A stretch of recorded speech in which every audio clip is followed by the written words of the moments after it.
Welcome back. This is Breezing Through and I'm Emily. So today, this is just gonna be a short, quick video because there's something I wanted to show you. So my parents bought these chairs when they moved into this house that they're living in right now, which has been about 5.5 years.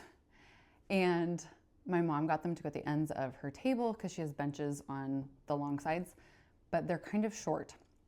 And when she first got them, we looked at them and we got these wheels and we're like, oh, we could put these wheels on them and make it a little bit taller. And at the time, probably 5-ish years ago, I looked at them and went, nope, it's not gonna work. There's this little rubber plate in the way, can't do it.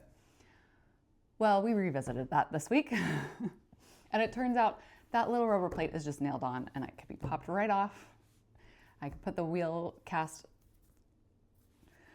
I could put the shaft for the caster wheels into the legs for the chairs, and voila, she has chairs on wheels that are high enough for her table. So I'm just gonna walk you through how I did this because I feel like there's so many projects where people look at something and go, oh, I wish I could do that, but it's not possible. And they don't realize how possible it actually is. It is so easy, and it turned out doing this, both chairs took me 15 minutes. It was so easy and so fast, and I really wish I would have done it years ago because these wheels have just been sitting in my workbench for all these years, and we just thought it wasn't possible. So let's get started. I'm gonna show you how to do it.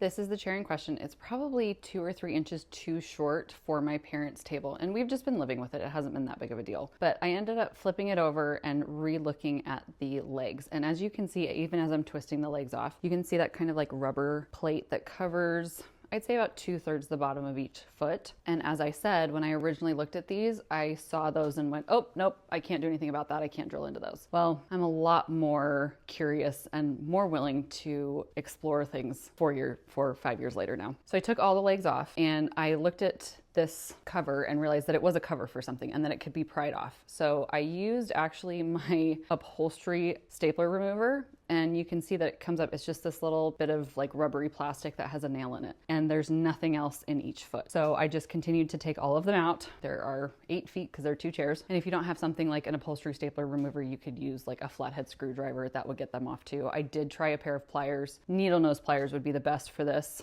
not regular pliers. Once I had them all removed, I then was going to drill into each foot because I'm going to be placing the caster socket or shaft into each foot. So in order to do that, I used a 3/8 drill bit and just drilled straight in, and probably should have marked on the drill bit how far in I should be drilling, but I kind of just went on vibes and it worked out. It was fine. Once each leg had been drilled into for the caster socket, I then placed them into the hole and used a rubber mallet to secure it to the leg. If you noticed when I showed you the caster socket, there were teeth on the top part of it. And so when it's hammered into the wood, the teeth grab on and it's gonna stay in rather nicely. And then once each one had the socket in there, I could just put the wheel in, it clicked right in and it was secure. I then repeated this process for the 7 other feet and made sure all of the wheels were secure. And honestly, it took more time to unscrew all of the feet off of both chairs than it did to do everything else combined. This really is such an easy thing to do. And it's a little frustrating to look back and realize that I could have done this so long ago and I've just been sitting on it. But part of that's my ADHD, and another part is learning. I've learned so much, and I know that I can look at something like this and go, no, that can be taken care of. And I've also done a lot more furniture work since I originally looked at this, so that's part of it too. Once all of the feet were ready, I then screwed them back onto the chairs. And like I said, start to finish, doing both chairs took about 15 minutes. It was really, really easy. So if you have something like this that you're holding on to that you haven't done yet, that you want to do, but you're a little worried about doing because you don't think you can, just take a deep breath, maybe do a little searching on the internet to see if you can find someone else who's done something similar and see if you can actually do it. Because I feel like there's so many things, especially I put off, that I'm like, I'm never gonna figure out how to do this, or I don't know how to do it, and I just don't. And in the end, it turns out it was super easy and it was super fast. So now the chairs roll, which is fun, but also they are the perfect height for the table, which is exactly what my mom wanted. And it took me 5 years to do it. Like I said, it was super easy, right? Again, I don't know why it took me so long to figure that out, but I feel like that shows you the progress that I personally have made in my DIY journey. I was really hesitant to do things, or my work wasn't as great, to where I am now, where I'm so much more detail oriented. I can look at something like the legs of these chairs and go, I can do that no problem, and do it in 15 minutes and be comfortable with it. The thing is about these chairs, anybody can do this. As long as you have a drill, putting wheels on chairs like that is nothing. It's super easy.